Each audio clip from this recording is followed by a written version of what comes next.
The best thing with high-end watches is that no matter what is the form and materials of the watch, you get to enjoy the functionality and the specifications that simply won't be compromised. If it is a Rolex, you get the COSC certification. If it is Patek, you get the Patek seal. And if it is Vacheron, you get the beautiful of all, the Geneva seal. When you look back and go to the history of watches, these were really functional instruments that were meant to deliver the job. And in the world of mechanical watches, the best part was and has always been that the watch won't die on you while you're wearing it. You can be diving, racing, sea surfing, dining, presenting, playing, sporting or relaxing. A mechanical watch will simply not die on you as long as you are wearing it on the wrist. And then when you start to mix things up a bit and add some luxury elements to the watch, like a precious metal to the dial, the case and the bracelet, the watch virtually becomes a product of utmost pleasure. A marvelous piece of instrument that's everything meant for purpose, pleasure and prestige.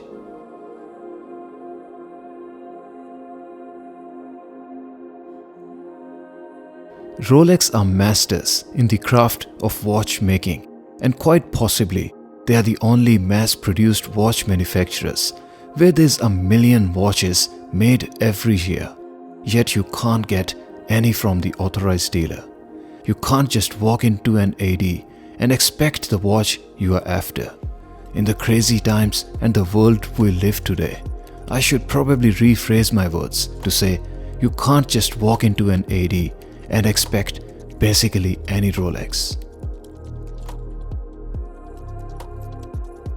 What's even more interesting is that the lesson of controlled distribution, or probably I should say a conditional distribution, which the hot horology brands later learned, probably also came from what a mass-produced watch manufacturer, the Rolex, taught them. And when we see today around basically any of the top tier brands, the watches are hard to come by and difficult to purchase at the retail price, and for some models even at the premium prices.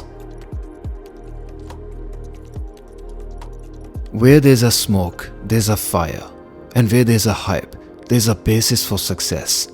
So while none of the buyers, myself included, like to be unable to purchase a Rolex from the AD or at the retail price, let's look past the emotions and acknowledge that Rolex really make exceptional watches with some core characters that simply never seem to go out of context or order. For example, the Daytona, a watch that has been in production for close to 70 years, still looks and feels the same as it did back when it was released. And the same goes to basically any Rolex like a Submariner, GMT, Datejust and an Explorer. Another element that Rolex manage very fluidly is how they evolve the brand while remaining conventional and true to their design characters. Back in 2010, Rolex released a green dial in the Submariner range in the time when none of the top tier brands were really thinking anything green. While the Hulk originally received a lot of criticism, Rolex didn't stop there, and we saw in 2016 a Daytona in green dial, and this time on offer was not just a green dial but also a full solid yellow gold case and yellow gold bracelet. This watch was always meant to be a bold watch, hence the reason it also never came in rose gold, rather in yellow gold to give those warmer hues. And quite frankly, the yellow gold does indeed work amazingly well with the green dial, which in this case is not quite the same shade of green as you see in the Rolex Submariner. This shade of green is also called racing green, and then there's a sunburst finish on the dial that simply glamorizes the overall experience, where this dial can change its color anywhere from black or dark green when indoors to bright or flashy green when you're under the direct light source or sunlight. To complement the aesthetics of the watch, all the hour markers and the dial hands are also made from yellow gold, and the contrast of gold and the green, as you can see in this video, really adds a beautiful experience to the watch, where you really look at the dial and you are lost on how beautiful it looks. I'm personally not a gold person, and I've never considered a gold watch for myself personally, but this watch, put simply, has shattered me as well. Coming back to the dial, there's a yellow gold rim around the subdials and then a red line and red text for Daytona, which adds a beautiful contrast to the watch. Although this model was introduced in the same year as the current steel models, it didn't come with a ceramic bezel. Rather, Rolex kept it true to its luxury characters, and it comes with full yellow gold bezel too. While the gold bezel looks flashy and beautiful here, being all polished means it is very easy to scratch it, and since gold is also a soft metal, you can also ding or dent the bezel relatively very easily. Speaking about the movement, the watch comes with the in-house caliber 4130, which is a self-winding perpetual chronograph movement that offers the accuracy of +2 to -2 seconds a day. The movement features paramagnetic blue parachrome hairspring, center hour, minute and seconds hand, small seconds at 6 o'clock, 30-minute counter at 3 o'clock, and 12-hour counter at 9 o'clock. And then the chronograph center hand is accurate to 1/6 of a second. The movement offers approximately 72 hours of power reserve. Now the question is, whether will Rolex discontinue this green Daytona next year too, like they did the Rolex Submariner Hulk last year? To be honest, it is possible, but despite all the hype and price inflation driven from rumors around its discontinuation, in my opinion, it is unlikely. Reason being, the green Daytona has only been around for under 5 years now, as opposed to the Hulk that had been in production for 10 years. Not having the ceramic bezel being a reason is also out of context, because it was already released in the time when Rolex had ceramic bezels for the steel Daytonas. This particular model in the collector's world is also called as John Mayer Daytona, purely because of the interview with John Mayer where he referenced this model back in 2019 as a sleeper hit at the time when these used to be available on the shelves at the AD every other day.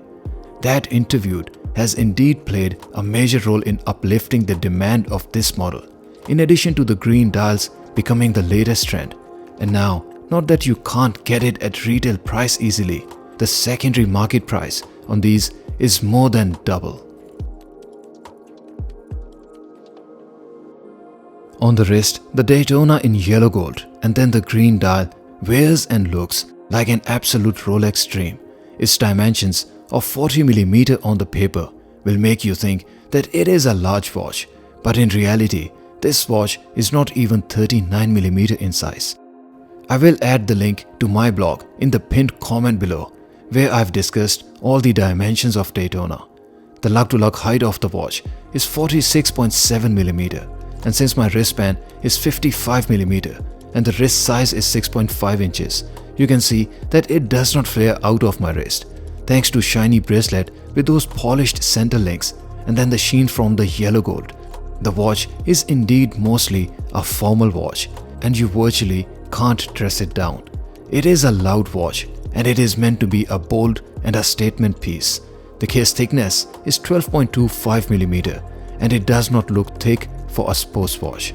The watch case lugs are curved and allows the watch to hug the wrist, leaving no airspace between the wrist and the watch, which adds elegance and seamlessness to how the watch wears on the wrist, even when the wrist size is relatively smaller. The clasp comes with Oyster safety lock, and then there's a 5mm extension link integrated in the clasp. There's also micro holes to allow for fine tuning of bracelet length adjustment.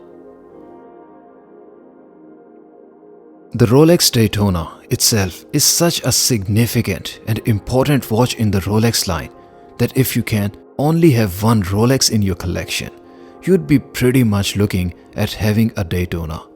It's also the most difficult watch in the Rolex line to acquire, and quite possibly the Rolex Daytona is where the concept of waitlists for acquiring a watch started from.